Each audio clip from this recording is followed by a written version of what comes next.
Vatandaşlar, hürmetli vatandaşlar, bugünkü leksiyalarımızı başlayımız. Leksiya dese de qacırız. Washington'da sözleyimiz bugün çizlağı 2021 yıl 5. ayının 3. günü. Vaziyetten eysak Amerika Koşmuş Ştatlarının devlet işlakatı ve Antony Blinken London'da 7 devlet diplomatları yığına qatnaşıvatıdı. Şundaqla bugün Angliya Padişahlık Hükümeti'nin Taşqi İşler Ministeri Dominic Raab bilen söhbet ötközdi ve muhbirlarını kütüp yığını ötközdi. Bu doğruda sözleyimiz vaziyet şu. Anadın ki hazır tor bettirdi mesela. Xitay benim tor bettirdi. Keçirinler çıraqını yakmaptım vatandaşlarım keçirinler.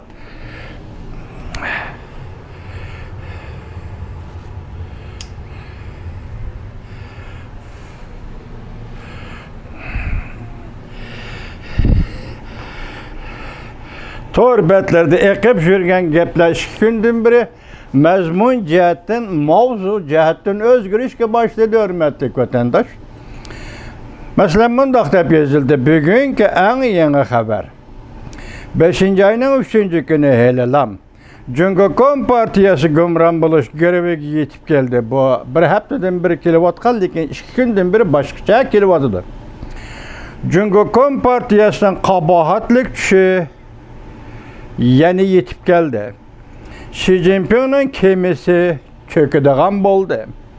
Zor özgürüş yetip geldi. Hem de tosab.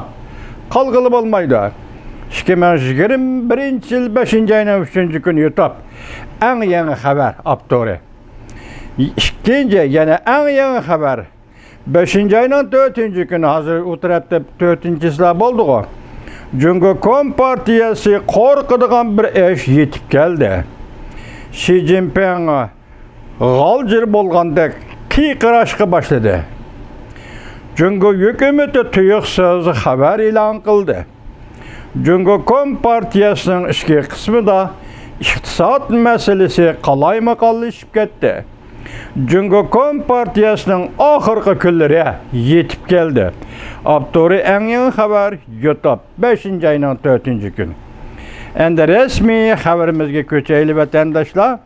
Resmi haberimiz elbette sizge tonuşluq ötken yılı 9. ayda birinci bulup Amerika Qoşmuş Ştatlarının əməldarı mülazimet ministerden keyin yana ikinci bulup yoki birinci bulup devlet işlakatı ve bu qatam devlet işlakatı muavin devlet işlakatı ve Kate Krach Tayvan'ı ziyaret qilgan edi.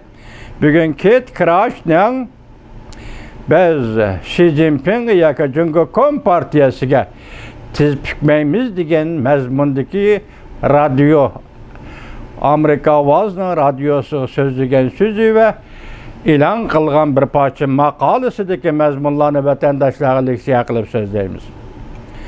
Herkes tiz pükmeymiz deb ko'rsatdi sobiq davlat ishlar kotibi mavzu. Dünya Xi Jinping'nin 3C prinsipini tunib yetdi. Mavzulu haber 5. ayının 2. günü Büyük İrat orbitida ilan qilindi. Haber mundaq başlandı. Sobiq muavin davlat ishlar kotibi Kate Krach o'tgan yili 9. ayda sobiq prezident Trump hukumatiga vakil bo'lib Tayvanni ziyorat qilgan edi. 40 yıldan beri Tayvanni tunji bo'lib ziyorat qilgan Amerika Davlat Mahkamasining amaldori bo'lib qoldi deb atalgan. Kate Krach yaqinda Amerika matbuotlarining ziyoratini qabul qilib, Rais Xi Jinping'ning 3C prinsipini oshkorlab, bu to'g'rida butun yer shari o'yg'oq va o'yg'ondi deb ko'rsatdi. Kate Krach sobiq muavin davlat ishlar kotibi Prezident Trump hükümetide vazife ötegen çağda tazılanğan 5. avlod orbiti yani Clean Network mundaq teşebbüs qilgan edi. Clean Network'da mundaq teşebbüs qilgan edi. Her qaysi devletlerini ziyaret qilib, Huawei şirketining 5. avlod texnikasini ishlatmaslikni teşebbüs qilgan. Bu yıl birinci ayda Kate Krach hatta sabık devlet işler katibi Mike Pompeo qatarlıq 20 neçe nefer hükümet əməldarları Cumhuriyet Partiyası hükümet tərəfindən embargo qılındı. Ulanın Hong Kong 10.000 qatarlıq rayonlara barması berişi çeklendi. Muavin sabık devlet işler katibi Kate Krach Amerika Avazı muhbirinin ziyaretini kabul kılganda mundaq görsətdi. Mən embargo qılındım çünkü mən özümün hizmetini azad kıldım. Hem de neticelerge eriştim. O mundaq görsətdi. Cumhuriyet Partiyasının meni embargo qilishi ve ailem üçün aytqandımı? Hiç qandaq çataq yok. Bu belki bana verilgen mükafatdır. Mən Reis Xi Jinping'e tiz püküdüğün adam emas.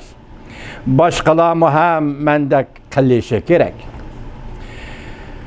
Sabık Ma'un devlet işler katibi Kate Krach mundaq görsətdi. Bütün dünya Reis Xi Jinping'nin 3C prinsipinin hakiki mahiyetini tunup yetti. Sabık Ma'un devlet işler katibi Kate Krach yaptığı haberde jurnallık yazgan bir parça makalesi da mundaq görsətdi.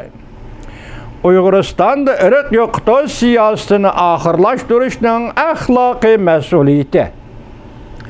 Bu zamonimizda Amerikada ishga partiya a'zolarini ittifoqlashtiradigan muammolarning biridir.